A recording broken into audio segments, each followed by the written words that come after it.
नमस्कार दोस्तों।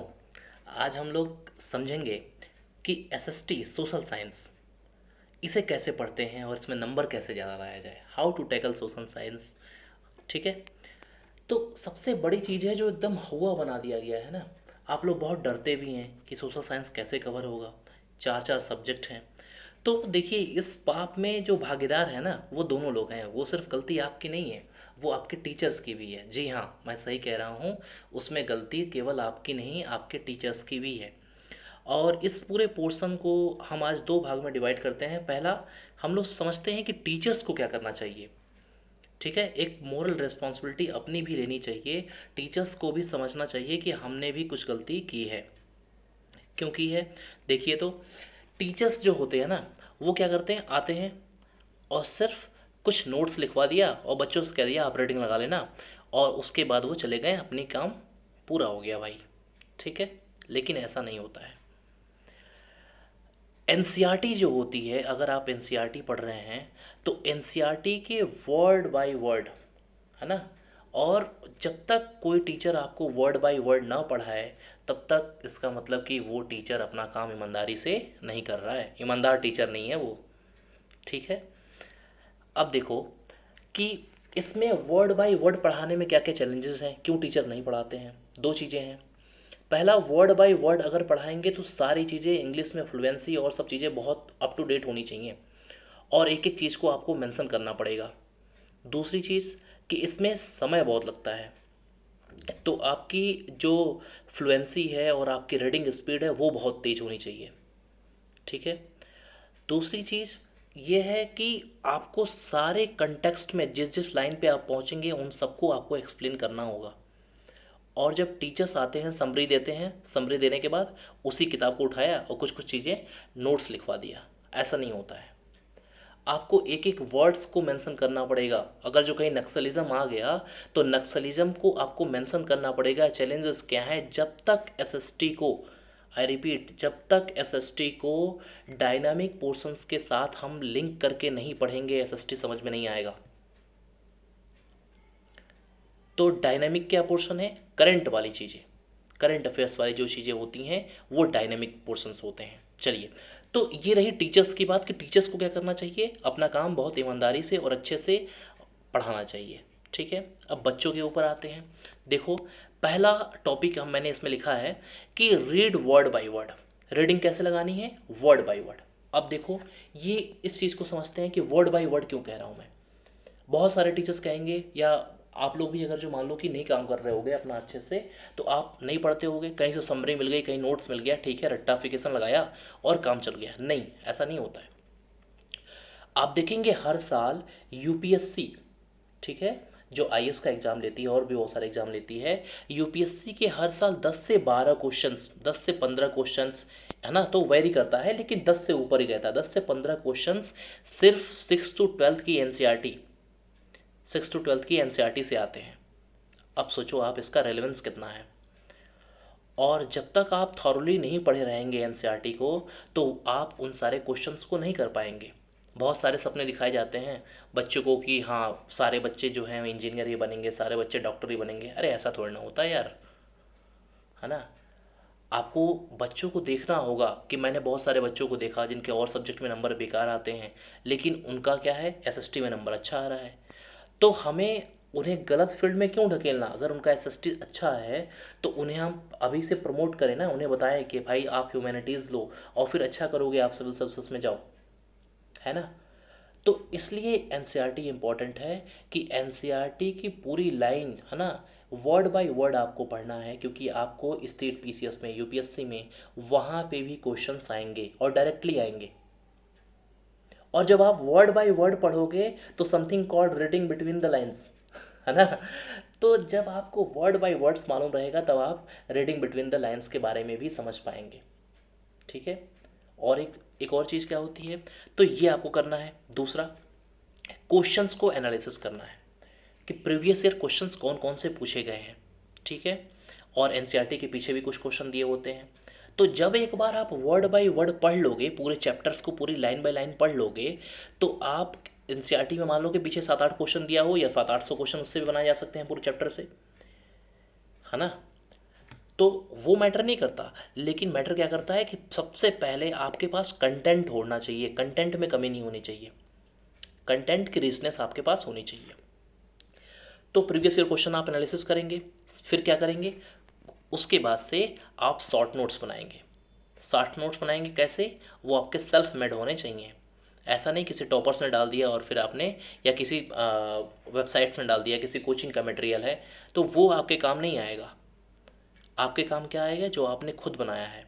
तो सबसे पहले फिर से रिपीट कर रहा हूँ, सबसे पहले क्या करना है, सबसे पहले जब आप चैप्टर ओपन करेंगे तो सबसे पहले आप जाएंगे क्वेश्चंस पे, जो एनसीईआरटी में पीछे क्वेश्चंस दिए हुए हैं, उन क्वेश्चन को बहुत ध्यान से पढ़िए। और फिर उसके बाद से तुरंत स्विच करिए चैप्टर्स पे, और उन जो क्वेश्चंस आपने पहले पढ़े हैं उन क्वेश्चंस को ढूंढिए कि उस क्वेश्चन में क्या पूछ रहा है। जब आप चैप्टर्स पढ़ेंगे, क्वेश्चंस को पहले पढ़ लेंगे, तो आपका पूरा फोकस उन सारे क्वेश्चंस को, उनकी रेलेवेंसी क्या है, उस पर आपका ध्यान रहेगा। ठीक है, नेक्स्ट देखो, अब क्या करना है कि हर सब्जेक्ट के कुछ कुछ keywords mention in your answer लिखा हुआ है ना, हर सब्जेक्ट के कुछ कुछ कीवर्ड्स होते हैं। जैसे आप मान लो कि सिविक्स में कुछ आंसर लिख रहे हो, तो वहाँ आप डेमोक्रेसी की बात करोगे, फ्री एंड फेयर इलेक्शंस की बात करोगे, है ना। तो जितने भी सिविक्स से रिलेटेड चीज़ें हैं, सिविक्स से रिलेटेड टर्म्स हैं, उन कीवर्ड्स को आप वहाँ मेंशन करोगे। इकोनॉमिक्स की बात आई तो इकोनॉमिक्स में हम क्या करेंगे, इकोनॉमिक्स में कहेंगे कि ये एसेट्स है, लाइबिलिटी है, ये ह्यूमन डेवलपमेंट इंडेक्स है, ऐसे ब्ला ब्ला ब्ला। तो ये सारी चीज़ें आप क्या करेंगे, इकोनॉमिक्स में मेंशन करेंगे। वैसे ही ज्योग्राफी में होगा तो टोपोग्राफी, मानसून, है ना। तो इन सारे वर्ड्स, ये वर्ड्स किसके हैं, ज्योग्राफी के हैं। हिस्ट्री में आएंगे तो आप अलग अलग टाइम लाइन्स और सारी चीज़ों के बारे में मेंशन करेंगे। तो हर सब्जेक्ट की कुछ स्पेसिफिक टर्मिनोलॉजी होती है। जब उन टर्मिनोलॉजी को आप मेंशन करेंगे अपने आंसर में, तो इट विल फेच हाफ या 1 मार्क्स एक्स्ट्रा। आधे से 1 नंबर आपको हर आंसर्स में ज़्यादा मिलेंगे। और जो एग्जामिनर होगा, जो आपकी कॉपी चेक कर रहा होगा, वो भी खुश हो जाएगा, है ना। और बहुत ज़्यादा खुश हो गया तो क्या करेगा, आपकी कॉपी का फ़ोटो खींच कर रख लेगा। जब भी उदास होगा तो वो क्या करेगा, आपकी कॉपी खोल के पढ़ लिया करेगा। ठीक है ना। ठीक है, jokes part. Next, try to memorize factual information and this should be reflect in your answer. इसका मतलब क्या है कि आपको कुछ कुछ चीज़ें जो होती हैं, फैक्चुअल रिचनेस होनी चाहिए आपके आंसर में। फैक्चुअल इन्फॉर्मेशन कि कौन से डेट में क्या हुआ, कब हुआ, है ना। तो ये बहुत ज़रूरी नहीं होता है, लेकिन जब भी आप किसी भी आंसर में कुछ कुछ फैक्चुअल चीज़ें अगर जो आप कोट करते हैं, तो उससे आपको आपको मार्क्स जो हैं वो ज़्यादा मिलेंगे। क्लियर। अब देखो, एक चीज़ आती है कि भाई लिखे कैसे, पैराग्राफ में लिखें, कैसे लिखें। और बहुत लोग सिर्फ कॉपी भरने के चक्कर में पैराग्राफ पूरा, मतलब कि 2-2 3-3 पेज, मतलब कहीं पैरा चेंज ही नहीं कर रहे हैं। एक बार पेन उठाया, है ना, लिखना स्टार्ट किया, तो फिर लास्ट में आके ही रुकेंगे, है ना। तो लिखा हुआ है ना कि no need to write in long paragraph, instead keep it simple. तो कैसे सिंपल रखना है, बहुत बड़े बड़े पैरा में नहीं लिखना है, पॉइंट फॉर्म में लिखिए, टू द पॉइंट लिखिए, बिल्कुल पॉइंट फॉर्म में लिखिए। कुछ फ्लो चार्ट्स बना लीजिए, है ना, ट्री टाइप में बनाते हैं ना, तो कुछ फ्लो चार्ट्स डायग्राम टाइप में बना दीजिए। तो इससे क्या होगा, आपकी आंसर की रिचनेस और बढ़ जाएगी।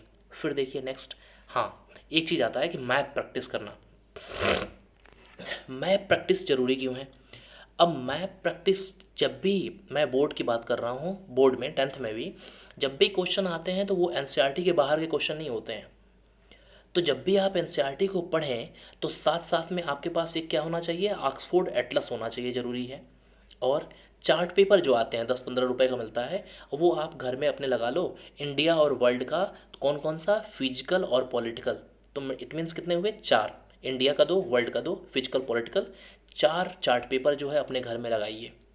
ठीक है, उसे देखने का तरीका क्या है, देखने का तरीका है, अगर इंडिया का आपने 2 दीवार अगर जो पैरेलल हैं, तो इंडिया का अगर जो आपने मान लो कि फिजिकल राइट साइड में लगाया है ना, तो इंडिया का पॉलिटिकल आपके लेफ्ट साइड में होना चाहिए। ठीक है। जब भी आप एनसीईआरटी पढ़ें, और एनसीईआरटी में कोई भी लोकेशंस के बारे में, रिसोर्सेज के बारे में मोस्टली आता है कि रिसोर्सेज कौन से कहाँ पे हैं, उनको लोकेट करना होता है। ठीक है, मिनरल रिसोर्सेज और सब चीज़ों के बारे में। तो रिसोर्सेस को आप क्या करेंगे, अपने एटलस से और चार्ट पेपर पे वहाँ पे मेंशन करेंगे। और जो वो अनफिल्ड वाले आते हैं ना, वो मार्केट से आप ले सकते हो और उस पर प्रैक्टिस कर सकते हो। दूसरी चीज़ क्या होनी चाहिए कि पढ़ तो लिया, कंटेंट तो है, लेकिन लिख नहीं पाते हैं, ये बहुत दिक्कत आती है। बहुत सारे बच्चे मुझसे पूछते हैं कि लिखे कैसे। ठीक है, मैंने बच्चों को देखा कि मालूम तो सब रहता है लेकिन लिख नहीं पाते हैं। उसका क्या है? Answer writing. और आंसर राइटिंग में कंसिस्टेंसी होनी चाहिए। चलो इसको थोड़ा सा डिटेल से बात करते हैं। आंसर राइटिंग देखो दो टाइप की होती है। आंसर राइटिंग कैसे डेवलप होगी? आंसर राइटिंग तब डेवलप हो पाएगी ना कि पहले क्या करते हैं हम लोग कि पहले बहुत सारी चीज़ों को पढ़ते हैं। जैसे मान लो मैं हमेशा रिकमेंड करता हूँ कि आपको न्यूज़पेपर पढ़ना चाहिए। तो न्यूज़पेपर में जो भी एडिटोरियल्स आते हैं उन एडिटोरियल को आपको क्या करना है? सबसे पहले एडिटोरियल को आपने पढ़ा। एडिटोरियल अगर जो मान लो कि द हिंदू का एडिटोरियल आपने पढ़ा, या मान लो कि कोई छोटा सा भी पढ़ते हो आप, तो उस वो एडिटोरियल 500 टू 700 वर्ड्स का है, 500 से 700 वर्ड्स का है। अब उन सारी चीज़ों को आप अपने ओन वर्ड्स में, अपने भाषा में, अपने शब्दों में क्या करेंगे? उसको एटलीस्ट 100 टू 150 वहाँ तक लेके जाएंगे, लिखने का प्रयास करेंगे। इनिशियली बहुत मुश्किल होता है, नहीं लिख पाएंगे आप, दिक्कत होगी। लेकिन जब इस चीज़ को आप एक महीने प्रैक्टिस कर लेंगे ना, तो आप देखेंगे कि आपकी जो आंसर राइटिंग की स्किल्स है वो धीरे धीरे डेवलप हो रही है। तो पहले क्या करना है? बहुत सारा कंटेंट पढ़ोगे और फिर उसको समराइज करोगे। ठीक है। दूसरी चीज़ अब क्या होती है? जब इसमें आप देखो कि आप एकदम, अब आपकी क्या है कि आप एक्सपर्ट हो गए हैं, फ्लुएंसी आपकी आ गई है, पारंगत हो गए हैं, तो अब आप क्या करेंगे? कम चीज़ों को पढ़ के और फिर उसको एलेबोरेट करना है। मतलब कि 50 वर्ड या 100 वर्ड्स की कोई चीज़ पढ़ी और फिर उसको 100 वर्ड से आपको कितना करना है? 500 वर्ड्स में ले जाना है। तो ये दोनों चीज़ें वाइस वर्सा करनी होती हैं, तब जाके आंसर राइटिंग स्किल्स डेवलप होती है। ठीक है। अब देखिए दूसरी चीज़ क्या है कि एसएसटी में, जैसे 9 10 की बात कर रहा हूँ मैं, है ना, 6 7 8 में तो सिर्फ 3 सब्जेक्ट होते हैं, 9 10 में 4 सब्जेक्ट हो जाते हैं, इकोनॉमिक साइड हो जाती है। तो एसएसटी में कभी भी आइसोलेशन में आप पढ़ेंगे, आइसोलेशन में मीन्स कि आप सिर्फ सिविक्स पढ़ रहे हैं, ज्योग्राफी पढ़ रहे हैं, हिस्ट्री पढ़ रहे हैं, इकोनॉमिक्स पढ़ रहे हैं, तो वो आपको चीज़ें याद नहीं होंगी। क्यों नहीं होंगी? क्योंकि देखो लिखा हुआ है ना, try to link SST with each other. एक सब्जेक्ट को दूसरे सब्जेक्ट के साथ आपको लिंक करना है। 10th सिविक्स में अगर जो फर्स्ट चैप्टर आपका देखेंगे पावर शेयरिंग है, तो पावर शेयरिंग श्रीलंका के बारे में आपको दे रहा है, तो साथ साथ में आपको श्रीलंका की लोकेशन ज्योग्राफी भी मालूम होनी चाहिए। ठीक है। वहाँ की सोसाइटी के बारे में भी मालूम होना चाहिए। वहाँ पर अभी रिसेंट में वहाँ चीज़ें क्या चल रही हैं, हाइपर इन्फ्लेशन है और सारी चीज़ें देख रहे हैं कि वहाँ पे कि मीडिया बैन और सारी चीज़ें हैं। तो ये सारी स्टोरी भी, मतलब डायनामिक पोर्शंस, ये भी आपको मालूम होना चाहिए। और इसीलिए मैं कहता हूँ कि न्यूज़पेपर डेली पढ़ना चाहिए। और जब आप इस चीज़ों को ऐसे पढ़ेंगे ना, तो वो इंटरेस्टिंग हो जाएगा, बोरिंग नहीं रहेगा। ठीक है। बोरियत बिल्कुल नहीं होगी। क्यों नहीं होगी? क्योंकि आपने जो भी स्टैटिक चीज़ थी, स्टैटिक को डायनामिक के साथ में रिलेट कर दिया। ठीक है। वैसे ही ज्योग्राफी की कोई लोकेशन है तो ज्योग्राफिकल लोकेशन के साथ साथ में वहाँ की हिस्ट्री क्या रही है, वैसे ही सिविक्स को इकोनॉमिक्स के साथ। तो एक सब्जेक्ट को दूसरे सब्जेक्ट के साथ इंटर रिलेटेड करते चलना है, और इससे बड़ा इंटरेस्टिंग हो जाता है और बहुत मज़ा आता है पढ़ने में। ठीक है। तो वही है कि इंटरेस्टिंग बनाना है, डायनामिक पोर्शंस को कवर करना है, कुछ वैल्यू एडेड नोट्स जहाँ पे हो सकते हैं वो आप लिखें, तो उससे आपको ज़्यादा नंबर मिलेगा। वही मैंने समझाया कि जैसे पावर शेयरिंग के बारे में, श्रीलंका के बारे में रिसेंट न्यूज जैसे था। तो ये सारी चीज़ें जब कर देंगे आप, तो वो बोरियत भरा नहीं रहेगा, वो क्या हो जाएगा? इंटरेस्टिंग हो जाएगा। कब होगा? कि आप एक सब्जेक्ट को दूसरे सब्जेक्ट से रिलेट करते चलें। ठीक है। अगर मान लो, चलो एग्जांपल समझते हैं कि अगर हमने समझा कि 1939 टू 1945 सेकेंड वर्ल्ड वॉर हो रहा है, तो आपको आपके टीचर ने या किसी ने भी, मान लो कि आपने पढ़ा और पढ़ के सिर्फ भूल गए। अब सबसे इंटरेस्टिंग क्या होगा कि आप साथ साथ में जर्मनी के बारे में सारी चीज़ें, जर्मनी की हिस्ट्री तो पढ़ ही रहे हो, लेकिन साथ साथ में आप क्या करें कि इंडिया में उस टाइमलाइन में 1939 टू 1945 में क्या चल रहा था, क्या हमारे जो फ्रीडम फाइटर्स थे वो हिटलर के अगेंस्ट में क्यों थे, वो ब्रिटिशर्स को सपोर्ट क्यों कर रहे थे। ठीक है। तो जब ये सारी चीज़ें भी आप जान जाएंगे तो आपको और इंटरेस्टिंग और मज़ा आने लगेगा आपको। ठीक है। क्यों सपोर्ट कर रहे थे ब्रिटिशर्स को?